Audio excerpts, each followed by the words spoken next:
Well, welcome to NetDev Heroes. This is a brand new podcast inspired by the NetDev and the NetBox communities where we're going to be featuring and learning from inspiring network pros in our community. I'm Kris Beevers. I'm the CEO of NetBox Labs. I'm your host today.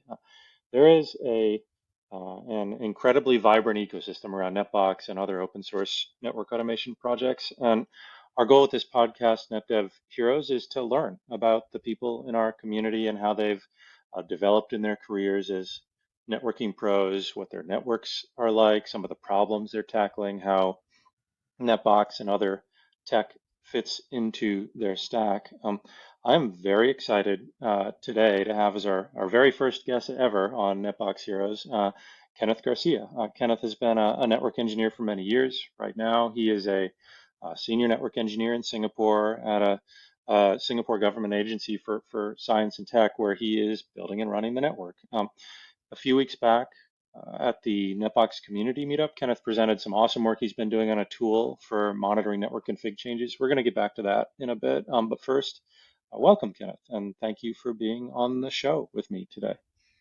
Hello, Chris. Thank you very much for the very nice introduction. So yeah, give you a brief introduction. Yeah, wonderful. I'm Kenneth Garcia, and I've been working around, if I remember correctly, 12 years in the network industry, and basically I've worked in telco, enterprise, and data center type of networks, and think that would be my initial background, and I think I will give the mic back to Of Chris for course. your questions.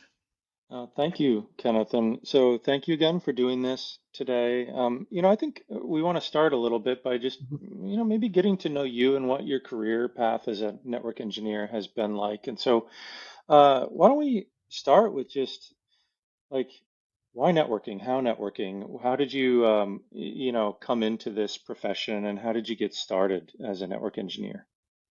So why networking? It's a good question, which actually network because it makes me excited to learn new things every now and then. So it makes me uh, eager to explore. It's like there's unlimited possibilities. The limitation is yourself already on this field. So the more eager you are, the more you know that you don't know more uh, things. So I started network because basically initially I was wondering how does internet work. So from that curiosity, yeah, here I am now trying to still maybe now I know internet, but how to properly manage or administer provision as well. This is the part where I am right now, and yeah. Gotcha. Mm. Well, it's interesting. I think so many of us in the broader networking community Mhm. started because of this fascination with the internet and Yes.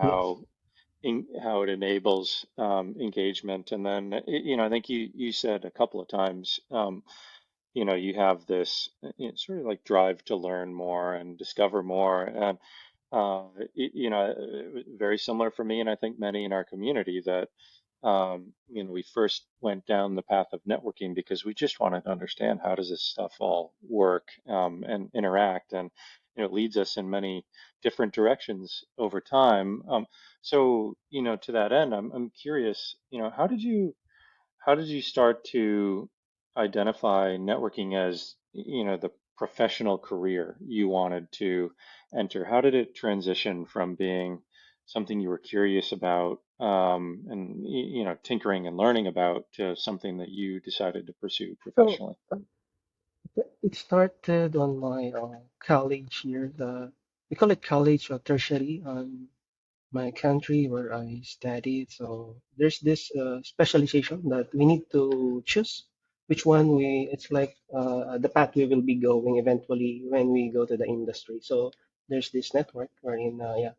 that's the path I choose. And then, so after I graduated, basically, I tried to find a network-related job, and luckily, I got one which is totally the same specialization that I take. And so far, I'm still liking it right now, what I've been doing ever since. And until now, I'm getting to know that I'm barely scratching the surface. There's a lot Mm. of things to know more. Yeah. So basically, in network, it's not just network. Now it's just network, software, automation, and it's like it's the thing that connects everything else.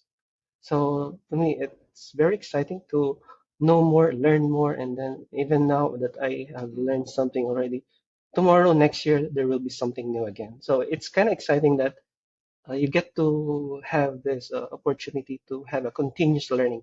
And so that's what's make me like network even more. Yeah. Yeah, and it's always changing and evolving too, right? So it's not Yeah. like there's ever going to be any shortage of Mhm. new stuff to learn in this space. Talk a little bit about some of the problems over the years that you found yourself solving. Like you started in industry, I think right after college, I believe, right? Yes, correct. And I've held a few roles in Mhm. network engineering over time. What have some of those been like? How has one led to another? Tell us a little bit more about that path. So far on my more than 10 years of experience, I would say the most number one problem always comes with the documentation.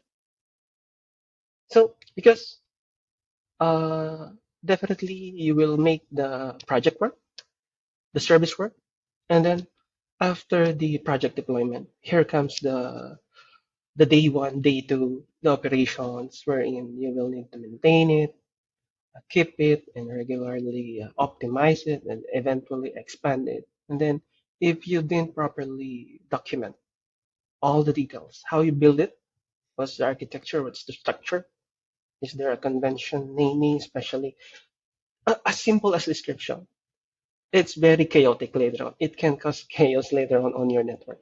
So to me, yeah, that's the very tedious part of maintaining a network or yeah, building a network, the Mm. documentation.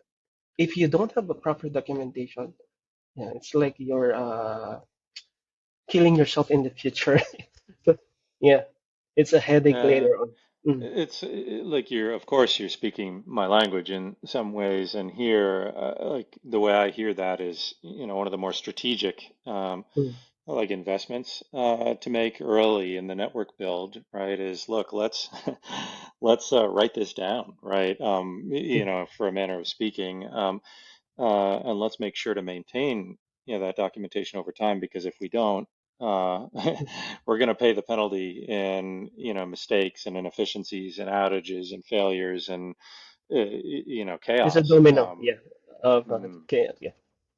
And it's no, not that's. just Mhm. documenting it. Maybe someone did the documentation, but then eventually you know that network is dynamically changing. Network doesn't stays on its day one state. Eventually it will go here, you add here, you remove this one. So that part is the missing piece of the documentation. So this missing piece, the documentation that stays to the day one state, and then your network already, I don't know what state it is right now. So which one do you do you check? There are so many versions of documentations that you don't know which is which. So then Mm, it will make your job even more harder when you want to do some cut over or migration, whatever operation that needs to you to have those real-time data of your network. mm, I got it. One last question on just sort of the past so far, I guess, is, one of the things we're really lucky to have in our community is folks early in their network engineering careers, right? Who are really lapping up all the knowledge and excited about everything, all the trends and all the new things to learn as you have been, right? If you were just getting started today as a network engineer, um, what would you knowing what you know now, start by learning or start by focusing on how would you, what would you recommend for people earlier in their careers that they spend some time and energy on now that's going to really, um, help them grow and expand as network engineers? For me, I would advise those that are just starting as a network engineer, so to really build up their foundation knowledge. That is the most critical part of being a network engineer. Uh, Master the basics because that basic will be your strong foundation for whatever complex technology solution, network architecture that you will be building in the future. With your basic not strong enough, uh, it will introduce complexities, issues later on when you want to build or learn next level or advanced solutions, technologies, and architectures. And this basic foundation is not just built helping you for the network. Actually, this basic foundation stretched through different pillars like network, software, application, and everything. So this one is very important. So I would say, Mm, yeah, that's the most important thing that they should focus. And eventually, once they get to learn this one, they can eventually be uh, if how do I say this one? They can write documentation in a way that would be easier to understand, easier to read in the future. If you want to mm. read back, yeah. What I hear there, and I think it's incredible advice, right, is don't skip the basics, right? Definitely. You're going to go faster, learn more, have a bigger impact later in your career if you take the time with the fundamentals. I think it's wonderful advice. Why don't we, Kenneth, now let's talk a little bit about today, right? So you're working in this network as part of a significant government agency in Singapore. Tell us a little bit about your network to the extent you're able to. What's it like? What are some of the challenges that you run into on a day-to-day basis? Let's start there. So the network I'm currently handling right now is a mix of data center and let's say a backbone architecture. Okay, that it's like we're a service provider in our own company. We have this multiple tenants that I would say, or different group of users that is subscribing or using the services applications hosted in our data center or a network backbone. So one of the challenges that I particularly encountered is, as what I have mentioned just now, when I joined this team, the documentations are quite outdated. And if you're a new guy, that you are expected to manage brownfield network, I would say, yeah, like that. Uh, you really will not be able to easily grasp, even if there's a proper documentation, because you yourself would doubt how accurate this documentation is. Mm, And if it's accurate, then what is the things that you could do to validate its accuracy? Yeah. Those kind of stuff. So, yeah, basically, understanding the network is the most difficult part for a brownfield, like the environment that we have, because there's so many IPs, there's so many VLANs. You don't know who is who, are we the one managing this one. So there's no such record that is black and white telling me that one. So I need to scour every detail, even manually log into the device. So this one also, just now I mentioned the foundation. This foundation, if you have a strong foundation, if you know what you're doing, this one will help you to identify on your own rather than really depend on a document that you cannot verify. So you can verify this document with the foundation. So like ARP table on this one, you know that on the ARP you can check the MAC address and the IP and then It's like knowing how the traffic will go to internet, and one by one, each and every half of the network, you can trace it. And then with that trace, you would get at least the idea of the basic architecture of your network. So Mm. yeah, that So would what be. I just to play that back at you a little bit, Kenneth, I think what I'm mostly hearing is, when you came into this network, right? It had grown and evolved, organically as it does Mm, over the years. But to your point earlier, the documentation was sparse or outdated in some mm, ways. And so that, like, one of the impacts there to you as a new engineer in this network, right, was um, took a lot longer to wrap your arms around the network and really understand what was going on and be confident yeah. making changes. I Yeah, see. yeah, I like the word confident.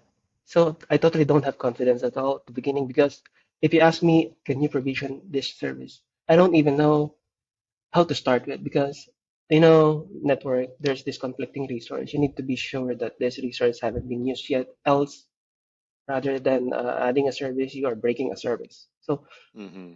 this is very important. It boils down to the documentation. Always the documentation. Hmm. No, it's fascinating.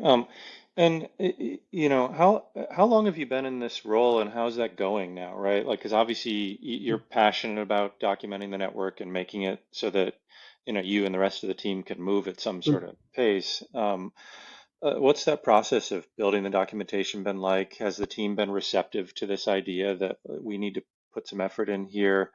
Um, or do you feel sometimes like you're pushing that on your own, or how do you feel about how Yeah, it's going? I really take it all on mine, boss, because I tried to check the path of looking for a software before that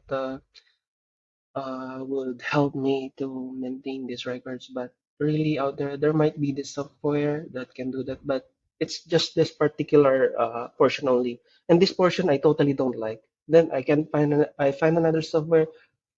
Same thing. I like this, I don't like this. So it's like not customized to a network environment. Mostly those are for server application. And basically what we do initially was just build an Excel, update everything. And then we do this version one, version two, version whatever number it is already. And then, yeah, that's I would say, the hard part before Mm, I get to know NetBox.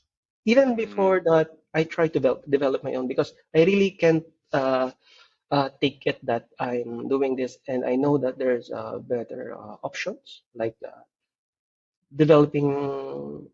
Why not develop my own portal that would do the stuff that I wanted to do? Yeah, I even go to that path, but mm, I learned that it's not an easy job.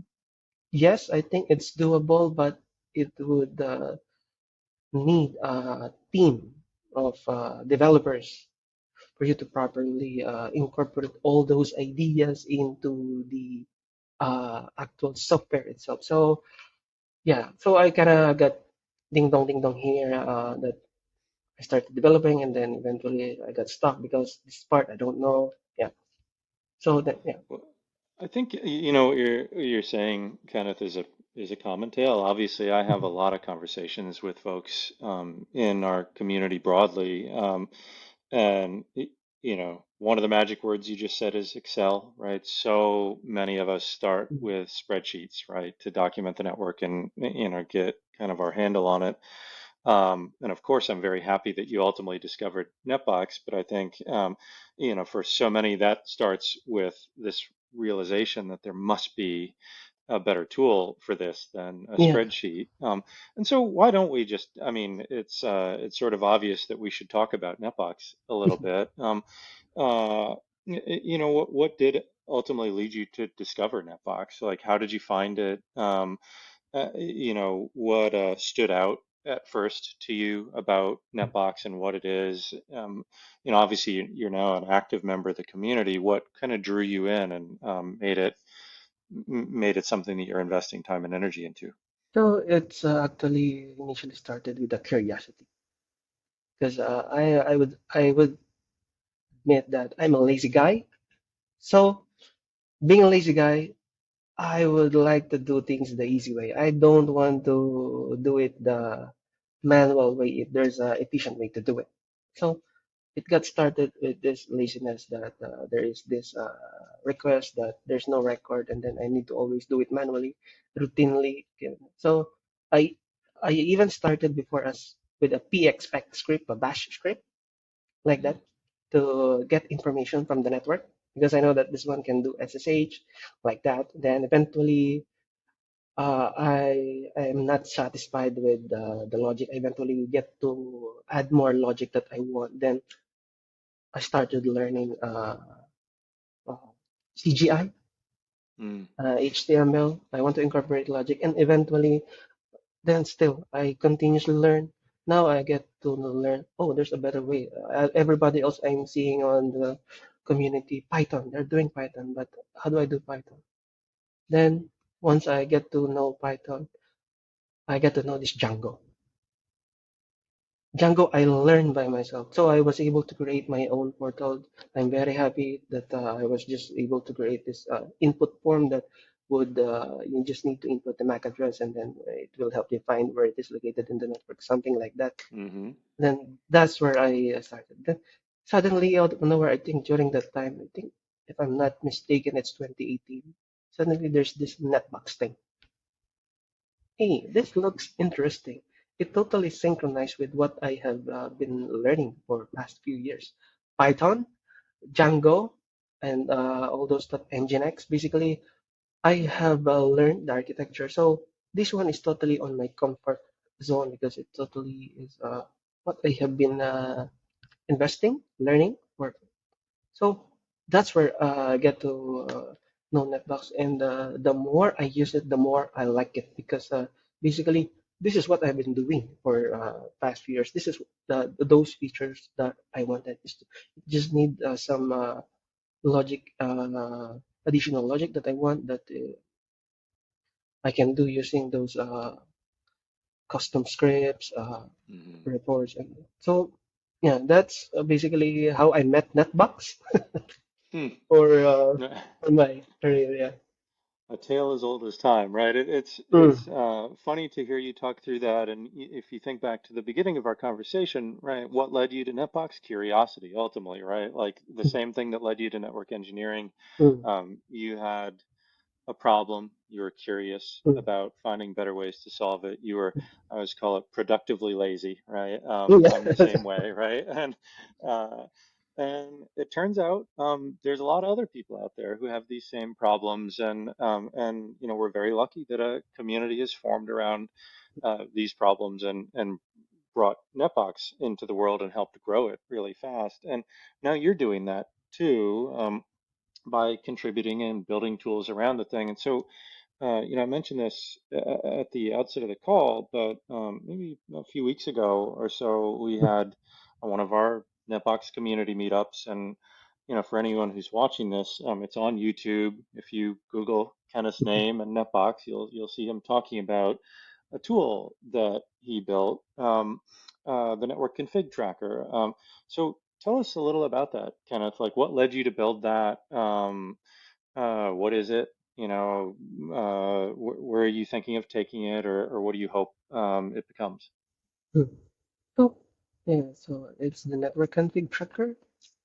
Basically, it also originated from the same curiosity that I have. So basically, I get to develop that one because I did find it in NetBox. So I try to just incorporate NetBox uh, to that feature functionality. So this one came out from the day-to-day operations that yeah, we've been doing. So change in the network is very crucial. This change could either break or fix something. So those details, you won't know when it will be important.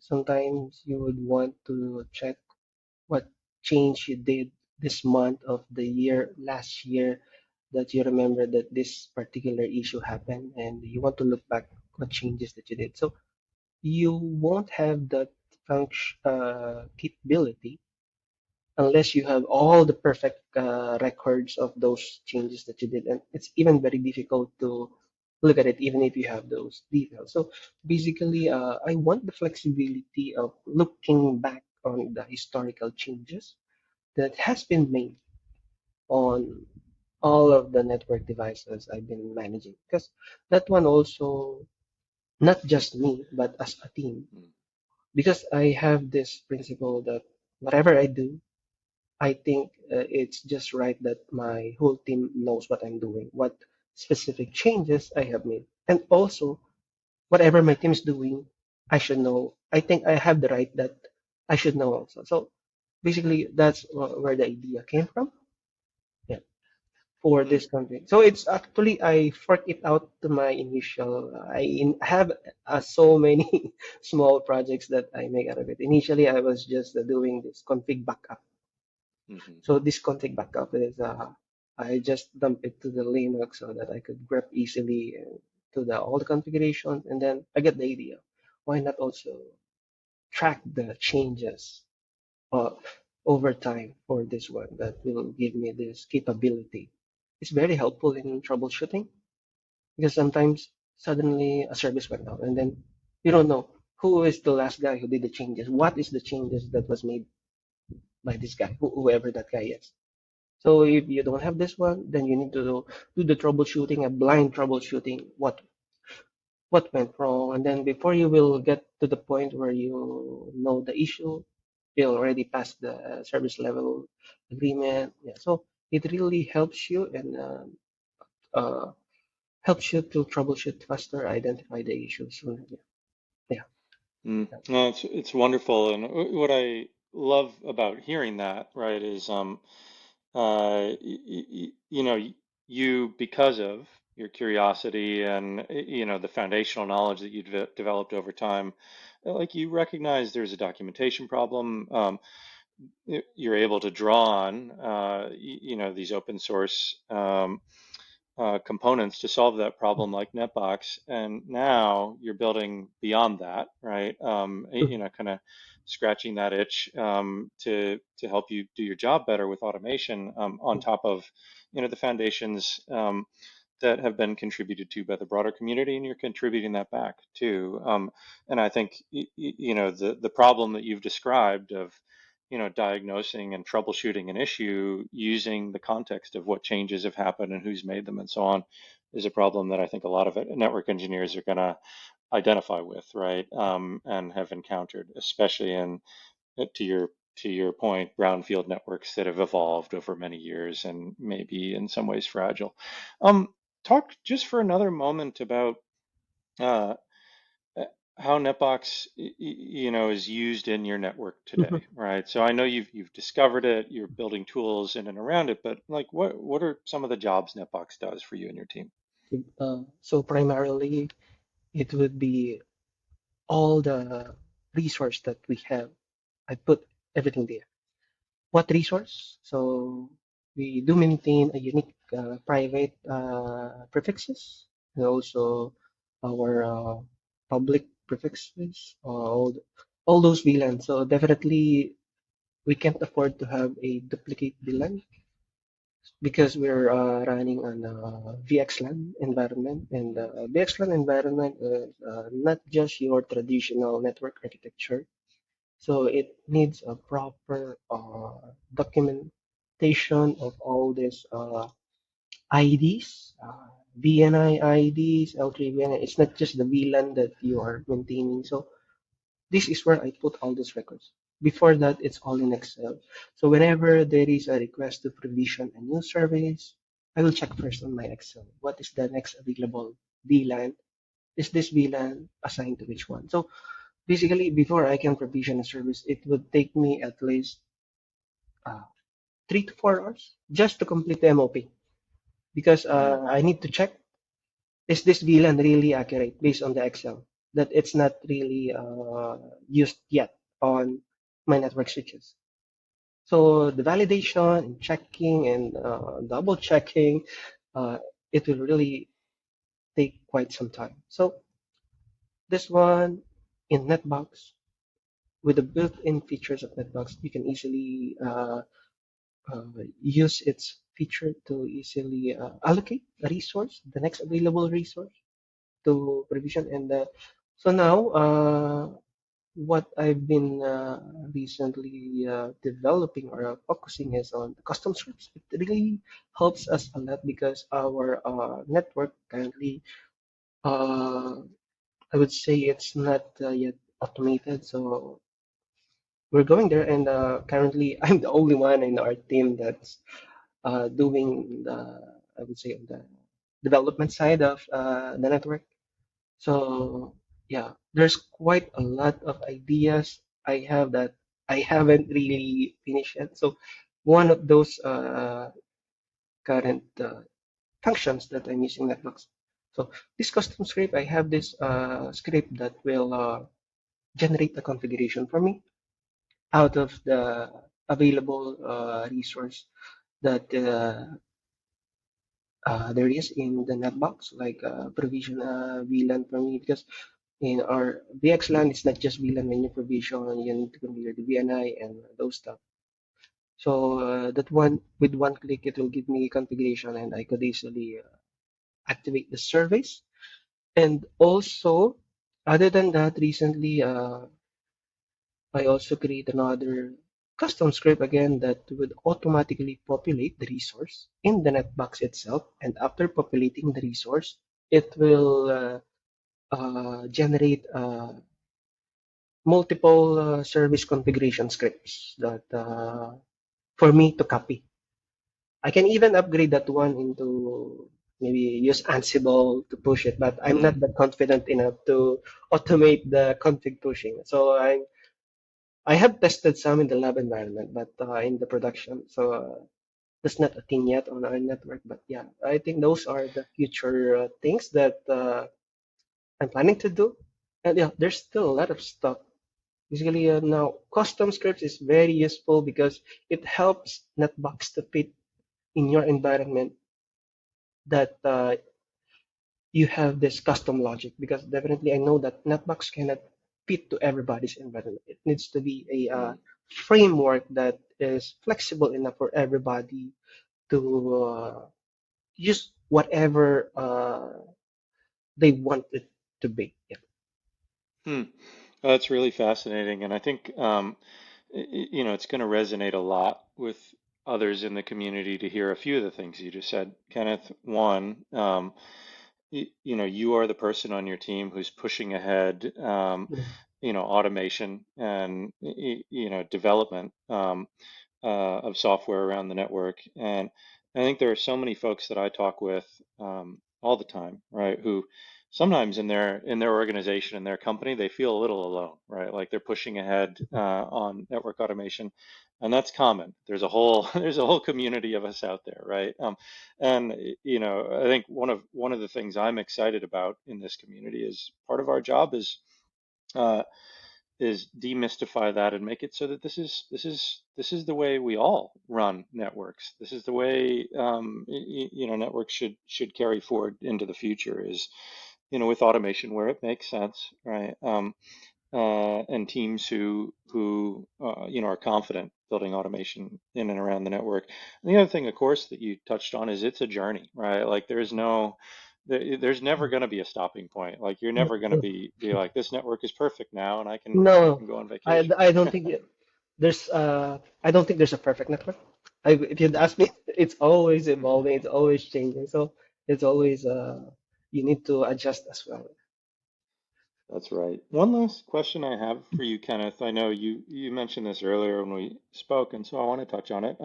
I would love to hear about some of your hopes for NetBox. Like, where do you hope NetBox, the project and technology and ecosystem heads? What are some of the things you hope show up soon, or features or functionality that you're really excited to see Hmm. come in NetBox. Yeah. So I would start with the plugins. Plugin is NetBox plugin is a very helpful feature that enables someone to build their own logic and integrate it with the box. But it also somehow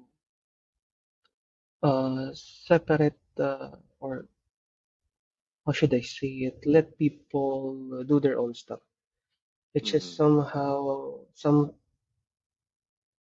people will do this way, so some people will do that. So it's kind of not standard. So I think it's good that there would be those model plugin that NetBox would really give create those use cases, samples, like put it in the documentation or even blogs that would describe the usefulness because I think these features are really important to me how I look at it because I know that that box yeah, we cannot adjust it to everybody else use case. So this plugin is the key thing that would help everybody else. So if we have this uh, couple of resources that would help users to get to understand Mm. more, because for me, I have this use case. How would I know how to use NetBox with this use case if NetBox itself don't have this one? Definitely the answer, if you know NetBox, you go with the plugin. But for a new user that is just getting a glance through, or hey, what's this NetBox? How could I have this? Oh, NetBox doesn't do this way, but actually it can do this plugin. But how do I get to know more about Hmm. how this plugin could help me? So yeah, and those conversation in the Slack channel is really very fruitful. A lot of ideas, but you know this 90 days Slack limitation for everyone. Those one I think will be gone after 90 days.